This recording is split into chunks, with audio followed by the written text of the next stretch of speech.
If you are looking for the #1 book that is going to give you applicable wisdom, then you are in the right place. I'm going to reveal what the #1 book is that's going to help you to evolve, that's going to help you to be able to become more, that's going to help you to grow in wisdom, which really is application of the knowledge that you learn. And not only am I going to reveal that book to you, I'm going to show you the best way to squeeze the juice out of the things you read. That's what's coming up. Stay tuned on the Soul Stretch.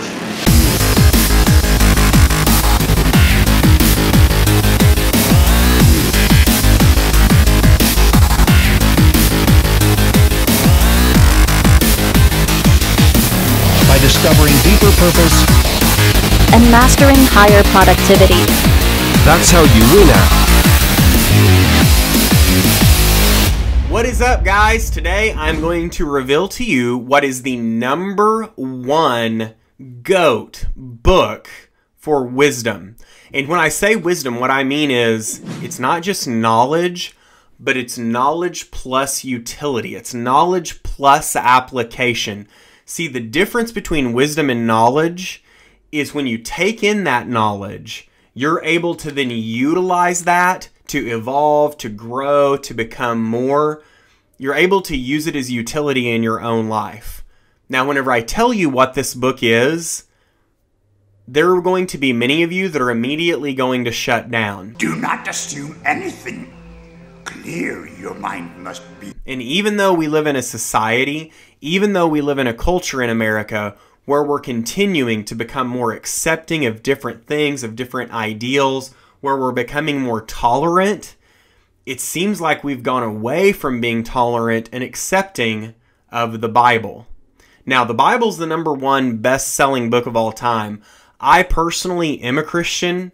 I believe the Bible is the handbook sent from God to men. But even if you don't believe that, I can give you a lot of tools and a lot of application for utility in this book and let you make your own decisions. So let me just give you the simple guide to using this #1 guide of all time for wisdom and really be able to apply these ideals to your own life. I look at the Bible as being like the original Sims, where in the bottom right corner when you were playing that original game, you had these different levels.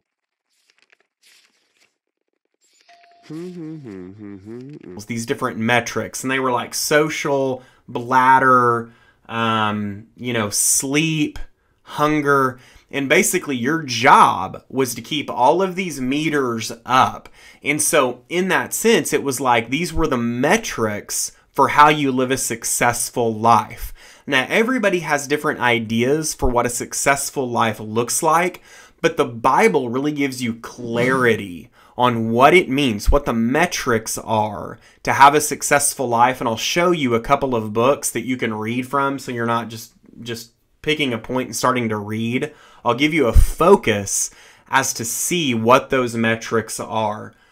Another thing about the Bible, because we do live in a very tolerant society, we live in a very accepting society, the Bible may be the only place where you can read and be told that you need to change things, that you need to make changes.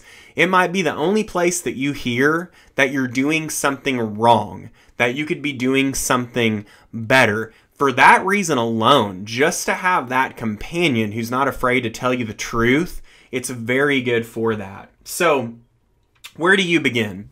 If you've never really read the Bible before, the Old Testament is written mainly in Greek, Hebrew, some in Aramaic. The New Testament is written in Greek. That's why you have all these English translations of the Bible, to put it into modern English so we can read it.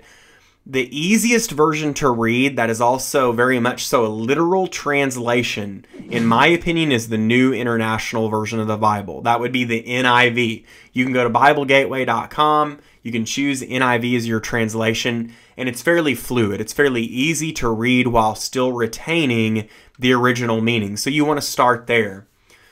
If you really want to look at wisdom, and you want to look at it in little bite-sized chunks, and I kind of call it little fortune cookie nuggets of wisdom, you go to the book of Proverbs in the Old Testament.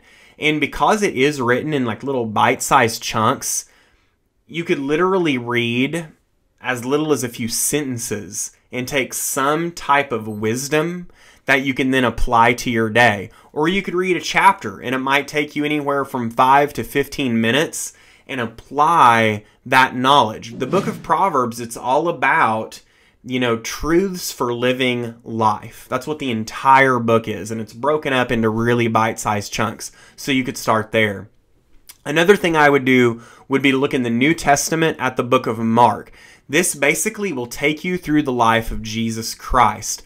Now, despite what you personally believe about Jesus Christ, you can see through his life that he embodies many of these wise traits that you see in the book of Proverbs, and you see what a selfless man he was. So he's a very good example of applying a lot of the knowledge that you might get from the book of Proverbs. So you can read through the book of Mark in the New Testament.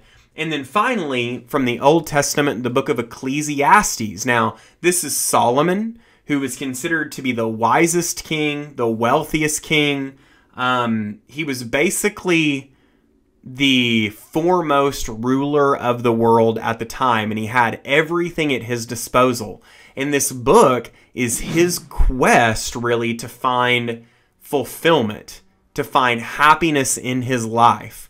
And so if you read the book of Ecclesiastes, you can go on this quest with him and see what he finally, after failing and failing and failing to find that fulfillment, what it comes down to for him, and learn a lot of wisdom for your life from many believed to be the wisest man to ever live. So the last thing you can do, and I would suggest this for anybody, no matter what your religious views, no matter what your belief, that you read from the book of Proverbs every day a little bit. You read from the book starting in the book of Mark every day. Those are great places to start. And when you read from there, every day you write down one truth from that day to embed it into your life, just to do a better job of integrating the things that you've learned, right? Taking that second step. So that is the number one book, in my opinion, for wisdom in this life. And of course, to me, it means much more as a Christian. But no matter who you are, I guarantee you can glean a lot from this book. That is it. I hope you guys have a great day today. We'll talk to you later. If you are someone who procrastinates, next week we're going to take a really scientific look at what it means to procrastinate, and we're going to look at the two parts of the brain that, number one, cause you to procrastinate, and number two, help you to break through and get things done. And this is going to be really enlightening, because once you understand how the brain works, you're able to take advantage of that, you're able to use that information and be able to break through and procrastinate less. That's next week on Stretch Productivity.